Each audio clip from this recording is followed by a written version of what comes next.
Hello and welcome to Nitro Talk. If you're into nitro engines, nitro vehicles, anything at all to do with the nitro side of the RC hobby, any like, share, subscribe, comment, any of that would help me out and I would really, really appreciate it. All right, we are going to talk about something today. Maybe it certainly is one of the most important aspects of running these nitro engines. I'm sure you read in the title what we're going to talk about today. And I chose for a visual aid this super sweet, really older, I'd say mid 80s probably. This is a vintage OPS nitro engine. Really, really interesting. I did do a video on this, but a lot of my really early the exhaust manifold bolts on. A few of the older engines had this set up with a bolt-on exhaust manifold. And a very unique carburetor on this. This rod here comes with it, and this rod is, you unscrew that cap and this hole goes in there, and that's how the throttle is pulled with this rod. It's a cool setup. It's a very old school setup. But anyways, this is just a visual aid for what we're going to talk about today. I am going to redo a lot of the engines that I did very early on my channel when I had crappy camera work. I didn't do good close-ups on stuff. I'm going to be redoing a lot of the engines I did early on this channel to make some better videos on them, and this is certainly going to be one of them. All right. Let's talk about what we came here to talk about. Oh, also, really quickly, I'm going to have a video coming out on fail-safes, mechanical fail-safe. These are obviously speed controllers, but this is my visual aid for mechanical versus electronic. This is an electronic speed controller. This is a mechanical speed controller. We're going to be discussing mechanical fail-safe versus electronic fail-safe. Look for that one. All right, let's get to it. Now,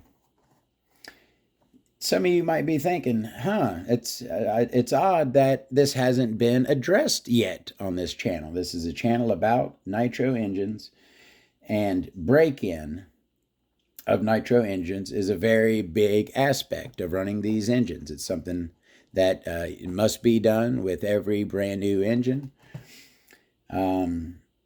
So I did make a video on break-in pretty early on my channel. And I tell you what, it was the most controversial video that I ever made. So much so that I privated that video. You cannot see my original video on nitro engine break-in. I got such a response. And this was pretty early on my channel when I might have had maybe 200 subscribers, probably not even that. Much less interaction than I do nowadays. So I want to return to the topic. I want to discuss it again. I got some new eyes and ears out there, and I want to hear some opinions. And if you disagree with me, that's totally cool. That is totally cool. I am not, I've tried to say this before on lots of different topics. I am not trying to say that my way is the best way and you need to do it my way. No, that's not what I'm saying. I'm saying that I found what works for me. And of course, yes, if I didn't feel that this was superior, I would not do it. So, yes, the Todd method of nitro engine break-in, I feel, is superior to the standard heat cycle method of nitro engine break-in. Now, what I call the Todd method is I call it a modified heat cycle method, okay? So let's go ahead and talk about it. So, in my opinion, okay, the worst part about the standard heat cycle method of nitro engine break-in is the restarting of the engine after letting it cool. Okay, so your standard heat cycle method of break-in for nitro engines is to start the engine, let it warm up, and then you shut the engine off and let it cool. Heat cycling up and down, okay? And you do this multiple times. But anyone out there who has broken in a lot of engines, and I've broken in, I was trying to think about this, how many I broke in before I came up with this method, and how many I've broken in since coming up with this method. I've been doing this for at least 4 years or so. My Novorossi rolling that I bought from Novorossi Direct, okay? They haven't been here for 3-4 years. Was broken in with the Todd method. And yes, you know I like to name stuff. And of course, I named this the Todd method. All right. Where was I at? How many engines have I broken in with this method? I probably, just a guesstimate, I probably did 20 or so engines, a standard heat cycle prior to developing this. But the lion's share of all of my engines that have been broken in, at least probably 40, have been done using this, the Todd method of nitro engine break-in. And I feel like my engines speak for themselves, okay? That's what I feel. I don't experience conrod failures. I don't experience low life, only getting 2-3 gallons out of an engine. No, my engines run great. My engines last long. My engines don't have catastrophic failures. I am very, very pleased with the results that I get from breaking my engines in using this method. Okay, so I've said this is not a prescription. This is my opinion. This is what I do. You do whatever you want. I am not, and this is what made my original video on this so controversial. I am not shitting on the heat cycle method. It is tried and true, okay? That's most of the negative feedback I got was essentially, who are you to think that you can change something that we've been doing for 40, 50 years at this point? And I'm nobody to change it. I'm not saying that the heat cycle method needs an overhaul. I'm saying that I overhauled it for me. I think my way's better, and I am going to keep doing it my way. So, what is the Todd method of nitro break-in? What is the modification to the standard heat cycle method? And this is it. I don't like restarting the engines. It's where I was going a couple minutes ago. Anyone who has broken in a lot of engines, you have had an engine stick with the piston at the top of the cylinder. It'll get stuck. And basically, you got to come underneath to the flywheel opening, take a screwdriver, and advance the flywheel to free the engine, okay? That is something that happens when breaking in really tight new engines.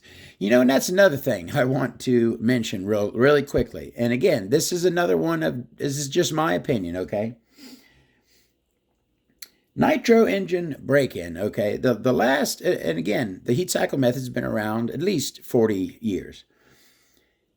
the material sciences and the mechanical tolerances have improved a lot over the last 40 years.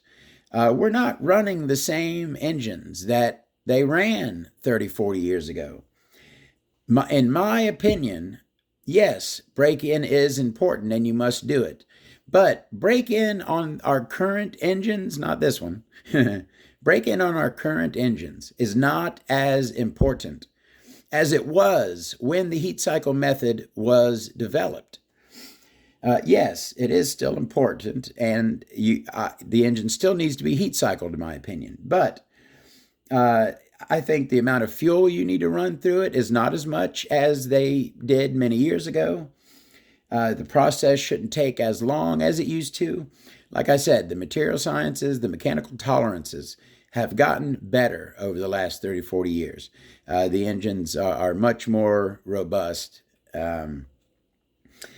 So, all right, so I've gotten that out of the way. Let's talk now about the Todd method. So, my main goal with this, when I developed this, was to eliminate that restarting. That was where I felt I needed a change, okay? Why? The Todd method is simple. I start the engine one time for break-in. That is it. I start the engine. I do not shut it off until I am done breaking it in. So, you might ask, well then how do I heat cycle? I heat cycle with an air compressor and a heat gun. I will generally open up the throttle a little above idle so that the engine will not die when cooled. If you have a really low idle when you're breaking in and you cool the engine down, it can stall. So I don't want any stalls. I want the engine to stay running for the entire break-in. So I rise the idle up a bit. I will use my heat gun to heat the engine up. And when the engine is hot and I want to cool it, I will basically take my air compressor. I'll stick it in the top. I'll come to the side fins. And I will cool the engine that way. Now, one of the big arguments that I got was, well, you're never going to get the engine all the way cool doing it that way. And okay, I think that's a pretty good argument. No, I probably won't get the inside of the piston sleeve area all the way down to room temperature, right? Let's say 70 degrees or something. But I can get the engine to where with a full dump of my air compressor tank, I can get the engine to where it'll read 70 degrees on my temperature gauge, okay? Yeah, it's reading at the glow plug, and it's probably still warmer inside. And also a little thing I like to do is I like to vary the heat cycling, not just rise it up to, let's say, 250, 260, and then lower it down to 70, 80. I will vary. Sometimes when I'm cooling it, I will dump the whole tank into it at once, cool it really quickly. Other times, I will just do it in bursts, and cool the engine down slowly. Sometimes I will, and I'll do the same when I am heating the engine. Sometimes I'll just put the heat gun on it and run the heat gun until it gets up to 250, 260. And sometimes I'll waft and come around and slowly bring the heat up. So that's what I do. I will vary the speed at which the metals, so the heat cycle method is to expand and contract the metals, okay, together. there's different metals in there. You got a brass sleeve, you got an aluminum piston. Different metals heating up and cooling together, okay? I like to vary the cooling. Slow cooling, quick heating, and then quick cooling, slow heating. I keep the engine, I like to run about a quart. So I'll get about 5, 6 tanks through an engine for break-in. Never shutting it off. The engine runs the entire time, and I will do. I'm going to make a video of me doing this. It is, of course, doing my method. I have to be somewhere where I have electricity to run my air compressor and my heat gun, also electric. So, some people may not have access to electricity, but who nowadays, most people are breaking in engines in their garage with the door open or something, Usually you have electricity nearby when you're breaking in engines. Usually not a big deal. And of course, you also have to have an air compressor and a heat gun. And again, let me go ahead and say, I'm not telling y'all to do this. I am not. I'm telling y'all what I've developed this for me. This is my method. And I stand by it. I will argue my points. The last time I made this video and we discussed it, I got a lot of feedback that was, you're wrong, Todd. No, don't mess with the heat cycle. I do it this way. Okay, this is my way. I believe in it. I believe in this method. And like I said before, I think my engines speak for themselves. So that is the Todd method. It's pretty simple. Instead of shutting down the engine to cool it, I cool it by dumping the air compressor onto the cooling head of the engine. And the engine will heat up on its own just by idling. And sometimes I let it rise on its own. Like I said, I like to vary the expansion and contraction rates, okay? That's what I like to do. So, I think that's, I welcome the discussion. Any new people who never saw my original video, what do you think? Tell me what you think. If you disagree, it's okay. Again, I'm not telling you to do this. I'm telling you, I've figured this way out, and this is how I want to do my engines. This is how I do my engines. So, what do you think about the Todd method of nitro engine break-in? Have you heard of something similar to that before? And I would love to hear your opinions. Look forward to the comments. Have a great day.